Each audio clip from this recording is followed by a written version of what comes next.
I'm just saying, you don't have to be, you have to be a little bit of a nerd, but not a total geek to just use this calculator to make a lot of money and to know if it's something that you want to do. However, I will say that if you need to use a financial calculator to figure out if a deal is a good enough, it's not good enough.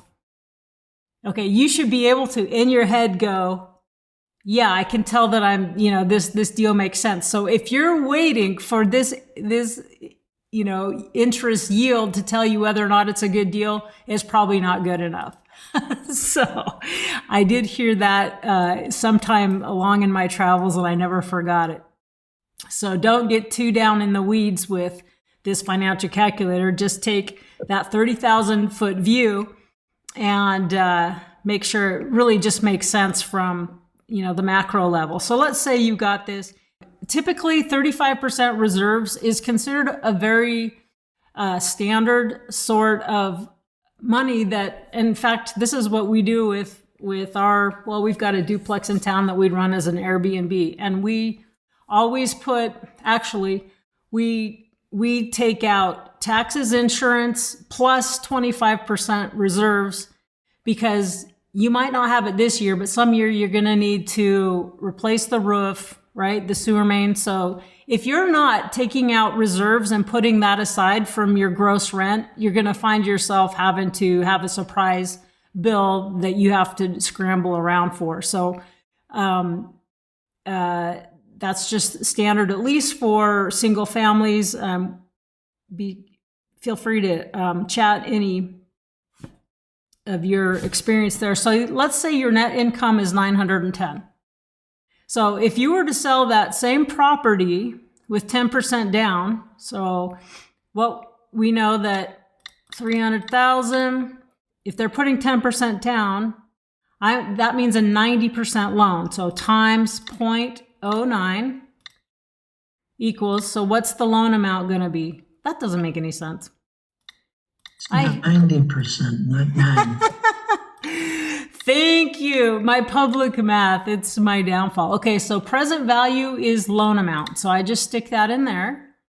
And then usually at the lower price point, the lower the price point, the higher the interest rate you can really get away with and still make it affordable. So I'm going to just say I'm putting in 7% here, and I'm going to amortize it over 30 years. Now, you may not think, I don't want to carry something for 30 years. Well, statistically speaking, it's going to get paid off in 7 to 10 anyway.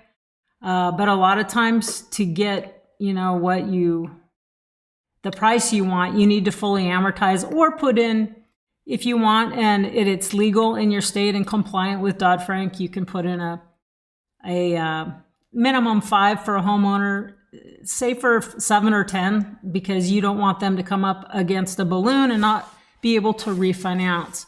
So basically, I put in a wrong number here. Okay, because I'm going to fix this right now. That looks right? That's right. I know what I did. I put in the 300, so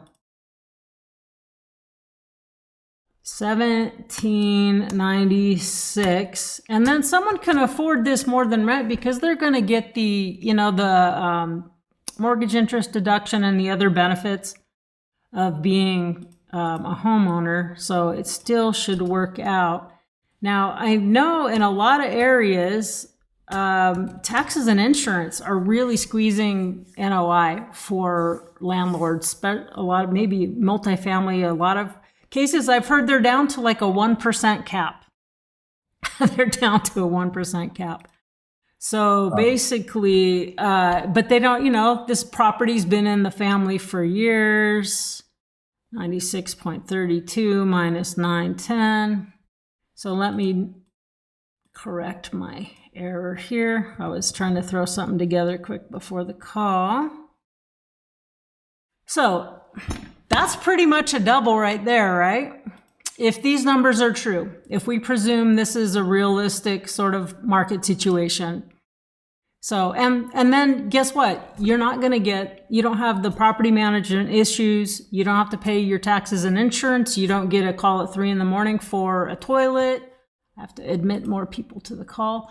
Someone slips and falls, you don't get sued, right? The lender doesn't deal with those issues. Okay. And so then let's just say you got into this property and there's nothing that you should ever do without consulting your accountant or tax advisor, clearly. But let's just say you're all in is half of this and you're trying to defer capital gains. So let's just see, your appreciation, let's say this is even better than market value by a little bit. Then you're like, yay, I'm getting a premium for the sales price and the equity that I've captured between, let's say you're all in on this 150,000 acquisition plus repairs, things like that. And but if we just take what your hard cash is in it, I mean, this is just another way to look at it. So really, the present value or the loan amount or the amount of cash tied up in this deal is 150. So then when we solve for yield, we can see that you're on the money you have locked up. It's more like a 14% return. Okay, so it's just different ways to sort of play with it to look at, if I take my money, pay all the capital gains, can I do better than 7%? Or, am I okay? Hey, I was making a certain, I don't know what, if you're making 4, 6, 8% sort of cash on cash return on your rental, but can you do better than 14? You can look at it a lot of different ways. So any comments that people want to kind of unmute? Dawn, this is Al. I'm a little confused. Where'd you come up with the $150,000 then? Well, this is just a game that I like to play because this is a pretend like you bought it for 100 and you put 50,000 in it. So that's your hard capital into it, right? So basically the money that you can capture, your equity is anything above 150 then you can say. It's the money out of thin air because of appreciation. So anyway, I'm saying that probably you could, if you just want to say, hey, is 7% all right? After I pay capital gains, can I do better on my money or do I just like diversifying a little bit? Does that make sense? But if I'm trying to think of it like, hey, I really only have 150 of my hard capital put in this thing, that's when I go back and go, just for fun, I can look at this cash flow as a double, actually, in this case. Does that make sense? Now I understand. I wasn't sure where the 150 came from originally. I must have missed that point. Because I was looking at the 300, the 10% down. I was like, okay, where did 150 come from? Yeah. No, that makes a lot of sense. So thanks for asking. I really appreciate that.